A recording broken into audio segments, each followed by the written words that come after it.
Hey everyone. On the story for today. Caught my wife cheating.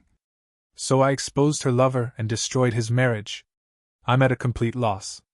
I don't know what to do. There were signs and I overlooked them. I was blinded by love and never imagined this would happen to me. Not with her, my wife and best friend of nearly 20 years. I work out of town and wasn't supposed to be back until tonight. We were supposed to leave for a 2-week road trip tomorrow. Things were slow at work, so I came home yesterday afternoon. This trip was to give us a little alone time since we've been so busy with family and friends this summer. When I got home, there was a truck in my driveway that I didn't recognize. My neighbor just recently asked me how I liked the new truck, but I thought he was mistaken and didn't think much of it. As soon as I could see the truck, I got a terrible gut feeling. I love my wife and trusted her completely, but that feeling was there and strong. I snuck around the side of the house to our bedroom window. I looked in the window and my worst fear was confirmed.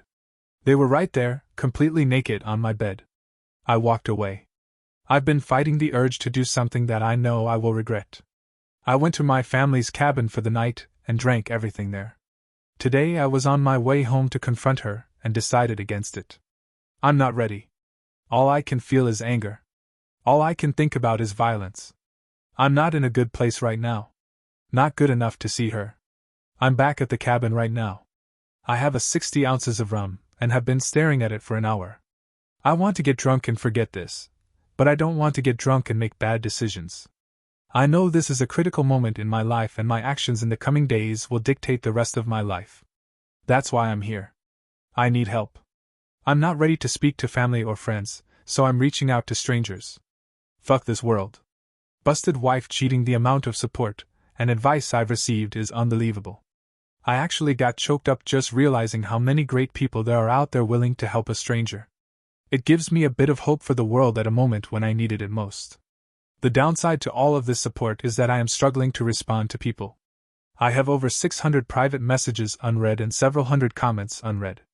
I want to say thank you to everyone individually, and I'm going to make an effort to do that, but it won't be quick, so I will just start by giving a big thank you to everyone for your kind messages and helpful advice. It really means a lot to me. I have noticed several comments and questions that keep popping up and wanted to provide clarity in addition to my minor update. If you can't tell, I am feeling a lot better today. The pain almost completely went away. I still feel like I've been punched in the gut, but otherwise I have begun looking to the future. It has been 2 days, so this doesn't seem right to me. Is this a calm before the storm, or am I just freakishly resilient? As for the questions and comments I've received, here are some cliff notes to clarify some things. When I said wife and best friend, I was referring to the 2 roles my wife played in my life. The other guy was not my best friend. Or even someone I knew. I didn't get a great look at him, but from the quick glance and seeing his vehicle, I don't feel like this is someone I know. We do not have kids. We were planning to have them soon though. We recently sold our house and were set to move closer to my job in September when the new owners take possession. I am going to thank my neighbor, but I'm going to do it subtly like he did for me. A lot of people have been asking me about the signs I mentioned overlooking off the top of my head. Here are a few. Was texting abnormally late at night, went for after-work drinks with friends regularly. This was not like her. I was glad that she was being social. She had yoga once a week but was apparently not paying because one of her coworkers was the instructor, and she was helping with setup and cleanup. I also thought she was very inflexible for someone who went to yoga. We regularly answer each other's phones if we are closer to it. Several times she had an unknown caller who would hang up as soon as I answered. We get a lot of spam calls, but usually it's a telemarketer or a debt collector looking for the previous owner of the number. When my brother arrived, we had a good long talk. He has been my true best friend, and I realized I need to always remember that, and know that he will always be there for me without judgment. He really sets the standard for what a true friendship is, even if we fight on occasion. Since I was supposed to be home last night, I decided to respond to my wife's text. We aren't allowed to have phones on site, so it was reasonable for me to only be texting her. I wrote her and said I needed to go to one of my company's remote sites and wouldn't be able to call her until the end of the weekend. I told her that I would cancel all of the reservations and rebook later. She said she could take her best friend with her this weekend to the romantic bed and breakfast on a vineyard that I booked. I knew it wasn't the best friend she wanted me to think would be going. I told her that I already gave it to my brother and his wife since it was non-refundable, and they would pay me back in a month. This morning, I cancelled all of the reservations except the romantic one. My brother is coming with me. Fortunately, the hotel let us switch from the honeymoon suite to a room with 2 beds. There also happens to be a really nice lake and boat rentals nearby, so this just turned into a long overdue fishing trip with my brother. This means I'm free for the weekend.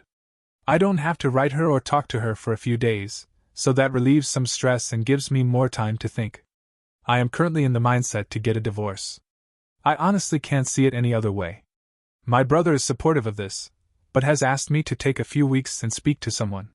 His wife has a friend who is a couples counselor and is willing to talk to me on Monday. I don't see it changing my mind, but at least it might help untangle some of this mess for me. I am also taking a bunch of the advice on here and starting to speak to lawyers at the very least to prepare for what I think is inevitable. I want to do this right. I've never thought of her as someone who would try to screw me over. But I also never expected her to cheat, so I think I need to be prepared for anything. Thanks again, everyone. I'm going to try to enjoy my weekend as much as possible. A lot has happened in the past few days. I'll start with the less important stuff. My brother, Matt, and I drove nearly 5 hours to the B&B on the vineyard. I really appreciate him being there for me through this. It was more of a venting session than anything, but it really helped clear my head. After spending the better part of the drive whining to him, I just wanted a little alone time while he wanted to go out for dinner. I stayed in the room and he went out to eat and took me back some food. He also managed to rent a boat for the next day. The owner of the B&B knew about our plans for fishing and was nice enough to pack us a small cooler of food and drinks. It was their way of making the romantic package more useful for 2 brothers. It was a nice gesture. Fishing wasn't good. We both caught a couple of trout that we had to release due to their size, so the snacks from the B&B worked out great. Mid-afternoon, and then drove around to all of the vineyards and fruit stands buying food and cases of wine for Matt's wife Jen. That night we went for the biggest tomahawk steak we could find. On Sunday we drove back to Matt's place. He lives in the next town over from me, which is about an hour away from my place. When we arrived, Jen was there and we all sat and cracked a bottle of whiteweed chilling in the cooler. This is when the weekend officially ended for me. Jen told me that while we were away that she decided to go spy on my wife. She told me that the guy was at my place on Friday night all night, but on Saturday morning she managed to get there just as he was leaving. She followed him home and found the apartment where he lived. My wife stayed over there on Saturday night. The same time she was sending me text messages saying she loves me and misses me. Jen said that she was splitting her time between visiting family who live in my town and stalking my wife. She said that she happened to catch my wife leaving his apartment on Sunday morning and took a few pics of him hugging and kissing before she got into her car. I don't want to see them. That pretty much sealed the deal for me. I don't think I could ever trust her again if she can turn it on and off so easily to tell me she loves me while being with a different guy. Still, I decided that I am not going to jump to a knee-jerk reaction based on emotions. I need to remain calm and level. That's when Jen told me that Sharon was coming over for dinner. Sharon is the counselor that Jen set me up with an appointment for. To clarify, she has never met my wife and this was my first time meeting her as well. Sharon was a very nice person and we got along great. After dinner, Sharon and I went for a walk around Matt's neighborhood to walk the dogs and have a bit of a private conversation. Sharon was really helpful in the fact that she was a great listener and made me feel like I didn't need to be guarded. It was therapeutic to be that free with describing my feelings. As much as I am comfortable with my brother, this was just different and very needed. It's the same reason why I like writing this on Reddit. It's a vent session that helps me untangle some of the mess in my head. Our walk lasted an hour, and the only real advice that Sharon gave me was to not delay the conversation with my wife. She said that the longer I wait, the harder it will become to talk to her about this. She said I need clarity more than anything at this point, and my wife is the only person that can give that to me. Later that night, Jan and Matt offered me to stay with them for as long as necessary. I know that Matt and I have an expiry period for being in close quarters with each other, so I spoke to my boss who was able to set me up in company housing. I've been staying there every second week for a while but have to leave on days off. He managed to make it work for me to stay full-time for a few months if I need it. I decided to rebook with Sharon for later this week. I figured our walk suffice for the first session. She agreed. I spent the night on Sunday just laying in bed thinking about how to approach this. I struggled with this because even the imaginary scenario in my head was making me angry or sad. I decided I would just wing it. I'm usually good under pressure. Yesterday I woke up and said my goodbyes to Matt and Jen. I drove towards home and was thinking what if he was there when I arrived. Then I thought that it would likely just put me back in the angry spot I was a few days ago. I decided to do a drive-by first. Neither his truck or my wife's car were there. I went inside and grabbed a bunch of essentials and things I don't want to part with, mainly just some photos and old family heirlooms. I got them all packed up in my truck and then headed over to the guy's apartment. Her car wasn't there either, but his truck was. I decided to write her to see where she was. She said she was getting groceries. I trust her so little right now that I drove by the grocery store and actually confirmed she was there. I feel so dirty admitting that I did that. But my trust is broken, and it's the only way I can be certain of anything. I wrote her again and told her to just come home because we need to talk. She wrote back what's wrong. I just responded and said she needs to be ready to be honest, and then turned my phone off. She got home 15 minutes later when she came, and she came over to give me a hug and kiss like she does every time. I turned away from her. She asked me again what was wrong. So I told her that she needs to start being honest with me. She played dumb and said she had no idea what I was talking about. I said okay, if you can't be honest then I am leaving. She started panicking at this point and said, are you talking about yoga? I figured it was a start. I asked her what she was talking about, and she told me that she hadn't been going to yoga. Here's a bit of a breakdown of the rest of the conversation. If you weren't going to yoga, then where were you going? I was taking walks to relax because I've been so stressed lately. Why were you so stressed? And why did you lie to me about what you were doing? Preparing for the move has been stressing me out, and I just didn't know how to tell you. So lying was the decision you made? What was your concern with telling me that you were going for a walk to de-stress? I didn't mean to lie. I was worried that my stress would add to your stress. But I'm not stressed. It really seems like you are not telling me everything. What do you mean? I think that you're lying about more than just skipping yoga. I am asking you again to be honest, you've already lied to me, so this can't work if you keep lying. Oh, are you talking about last weekend when I went for drinks with some friends and came home late? I had a feeling that bothered you. I had no clue that she went for drinks? Or was out late? I was at work a couple hours away. Is that what you actually did that night, or was that a lie as well? I went for drinks that night, but I didn't see her best friend who she supposedly was with that night. Who did you see? No one, I just drank alone. You drink alone now? Yeah, maybe I have a problem. Maybe, we'll talk about that later. Last chance, be honest or I'm leaving. I don't know what else to say. Okay, I'm leaving. At this point I got up and left. Usually when we have an argument I go for a drive to get away from her. She probably thought this was the same, then she realized I took my clothes and toiletries, as well as the Xbox. That's when she began blowing up my phone. I told her that I gave her a chance to be honest, and she didn't, so there's nothing left to say. She begged and pleaded with me to come home to talk about this in person. She said she had no idea why I was so upset or what I think she did. She repeated that she loved me and would never hurt me. Just hearing her say that really tore a new hole in my chest. It was always comforting words that I believed without question. Now it's a dull, jagged knife sawing through my heart in the most devastating way. I couldn't handle it, so I hung up. She called back about 40 times before I was ready to answer again. This time she said, did you talk to Karen, her best friend? I asked why, and she said come home? I don't want to say this over the phone. Agreed and drove around a little longer to get my heart rate back down. Then I went home. That conversation went like this. Well, a few weeks ago while you were at work we went for drinks. A couple of guys started buying us drinks, so we just played along. When we were leaving, one of the guys tried to kiss me. I pulled away immediately, and told him I was married. I felt so bad about it, and wanted to tell you, but I'm an idiot, and just decided to hide it from you. Karen hooked up with the other guy, and gave his friend my number without asking me. He has texted me a few times since. But I have never written him back. Can I see your phone? Yes. She showed me her phone, which was completely empty of texts except for myself, and her mother. She never deletes her texts, so this was new. I looked at her photos, which was also clean, but then I checked the deleted photos and found one of a guy I didn't recognize me. Who is this? That's the guy who tried to kiss me. Why did you take a picture of him? I was just being stupid. That's not a reason. Why did you take a picture of him? I don't know. Is that everything you want to tell me, or is there more? That's all I can think of. Once again I left. I didn't want to be trickle-truthed. I got in my truck and drove away. She ran outside trying to stop me, but I was already out of reach. I went to the park nearby and just sat on my tailgate and ate my lunch trying to figure out what to do next.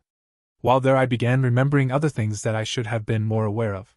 I was working a weekend shift and was in bed early. My wife went out to the club with a few of her girlfriends. I woke up at 4 a.m. and she still wasn't home. I called her a few times, but there was no answer. About 30 minutes later she called me back and asked if I would come and get her. When I picked her up, she told me that they were trying to hail a taxi but had no luck. A couple of guys that her friend knew stopped and offered them a ride, but wanted to stop at home first. When they got to the guy's house, her married friend went into room with one of the guys.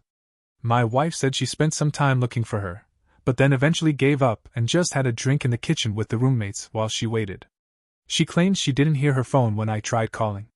We fought about this and she was disgusted by her friend's actions, so she cut that friend out of her life. I thought that was over. Another time she traveled to visit a close friend in a different city. It was a planned girls' night. There were 4 girls all getting drunk and watching movies in their PJs. At least that's what I was told. Then she called me around 1 a.m. to say goodnight. We spoke for about 20 minutes, and she repeatedly told me that they were having a great girls' night. Then I heard a guy's voice in the background. I asked who it was and she denied hearing anything at first. Then it happened again, loudly. She couldn't deny it. So she was like, "Oh yeah, X took a couple of guys with her. Everyone here is super pissed about it." She was drunk and 3 hours away. She left me no choice but to trust her again. We fought about that, and why she refused to tell me they were there. She promised never to put herself in that type of situation again. Clearly that didn't stick. After remembering all of those things and the conversations we had about them, I was ready to give this one last shot. I turned my phone back on and almost immediately it rang. I answered and she was screaming for me to come home. I drove back to the house. I walked inside and was immediately confronted by her bawling her eyes out. She was sitting on the couch repeating, "I'm so sorry. I'm so sorry." I asked her sorry for what? She began rocking back and forth like a crazy person. It took her a good 5 minutes to catch her breath enough to speak. I lied about the guy who tried to kiss me. "Okay, tell me what happened." The 4 of us actually went back to his place that night. We fooled around. I knew it was more than that, but just hearing her say it made me feel dizzy. It felt like the room was getting smaller, and there were a million people speaking into my ears at the same time. I think I was having a panic attack. I went to the bathroom and washed my face in cold water until things returned to normal. "Do you want me to actually tell you?" "Yes." He fingered me and I gave him a blow-job. "Was that it?" "Yes." "I'm not playing this game any longer. You either tell me everything right now, or this will be the last time we speak." She began bawling again and took another few minutes before she was able to speak her. We met up again and had sex. "I'm so sorry. I love you and will do anything to make up for this. Just the one time? If I tell you the truth, please give me a chance to do anything I can to make up for it. Please. I'll think about it. It was an affair. We had been hooking up while you're out of town for work. It's been going on for almost a month now. He is married and they are about to get divorced." "Does he know you're married?" "Yes." "If he's having an affair because his marriage is failing, does that mean you think ours is failing? Is that what you told him?" "No, I don't think ours is failing. I'm so stupid. I hate myself. Please don't leave me. I can fix this." "How?" "Whatever you want. If you were in my shoes, or even his wife's shoes, what would fix this for you? Knowing the truth, being able to trust you to mean what you are saying. You can trust me, I screwed up and won't do that again. If you were his wife, wouldn't you want to know the truth?" "Yes." "Then fix this. You want me to call her? If you think that is what you would want." She tried calling, but never got an answer. A few minutes later her cell phone rang. It was listed as Karen Work. She looked shocked, so I knew that wasn't Karen. I asked if that was him. She said it was. I answered, and being the coward he said, "Oops, I must have the wrong number." I said, "No. This is the husband of the girl you've been cheating with. I'm going to let you speak to her because she has something to say to you." I passed her the phone. Her. I told him everything. He knows the entire truth. We're done. It was just a fling, and now you need to never contact me again. I asked to see the phone before she hung up me. "What divorce lawyer are you using?" "I'm not getting divorced." Oh, but didn't you tell me, wife, that you were?" "No." "Okay, then can I speak to your wife? I feel she has as much right to know about this as I do." "Please, man, I didn't know she was married. Don't ruin my marriage over a mistake." "You ruined mine over a mistake. It's only fair that I tell your wife." "Please don't, she's at work right now." "I will tell her everything when she gets home, I swear." "Okay, you do that." That's where I hung up. I asked my wife if she knew where his wife worked and her name. She did. I had my wife call over and ask for her at work. She did get her on the phone and told her to take a seat. This woman said she was just getting ready to leave for the day, and she would call my wife back from her car. "What's going on?" "I have something terrible to tell you, and I don't want to cause any accidents." "Please don't drive." "OMG. Did something happen to?" "No's at your apartment right now. I am just letting you know that we have been having an affair for a month now. I'm coming clean to my husband right now and thought you should be given the same respect." She went silent for about a minute, then said, "If this is some sick joke, I will find out who you are." Then she hung up. Not even 10 minutes later, my wife got a text from Karen work saying, "Thanks, you just ruined my life." I grabbed the phone and wrote back, "You just ruined 4 lives and 2 marriages. Don't forget that this was your fault, you piece of shit." For the next hour, my wife begged and pleaded with me to stay with her. She offered counseling. She offered to never leave my side. She even offered me sexual favors. This was everything that I expected. Thanks to the comments in here. She then said we should go on that vacation. Her treat, "We need time away," was her reason. We need to spend some quality time together because my work schedule has been pushing us apart lately. Also, exactly what I expected her to say. She wasn't expecting me to tell her that I went anyway. She also wasn't expecting me to tell her that I already have counseling booked for myself. She definitely wasn't expecting me to tell her that I busted her on my very own bed. I could only imagine she didn't expect me to have a place already lined up to stay. When I told her all of that, she fell to the floor bawling. She started saying how she doesn't deserve to live. She told me I should just kill her right now because she's too terrible to be with anyone. It went on like that for a while. I stayed for a total of 4 hours listening to her make excuses, then tried to hug me or cuddle me or even blow me if I would just stay and work through this with her. In the end, I called Karen and told her that her cheating friend is suicidal and that she should come keep an eye on her. Then I left. It's been almost a full day since that went down, and I haven't spoken to her since. She has been calling and texting me all day. Her friends and family have been calling and texting me all day. Everyone has a different excuse or a different plea for empathy. Her father is the only one who wrote me and told me that I need to do what is best for me and that he will always love me like a son no matter what happens. Reading that was what made me have a good cry for the first time since all of this began. I meet with Sharon tomorrow and a lawyer on Thursday. I think I know where this is going, but until it happens I'm just not sure about anything. I'm sorry for the overly long-winded story, it just helps to vent in this way. Again, I really appreciate all of the comments and messages. The people sharing their own stories like this are really helping me feel less broken and giving me more hope. I sincerely appreciate everything you've all said and done for me. Well folks, that will be all for today. I hope you enjoyed today's video. Don't forget to like, comment and subscribe. Stay safe everyone.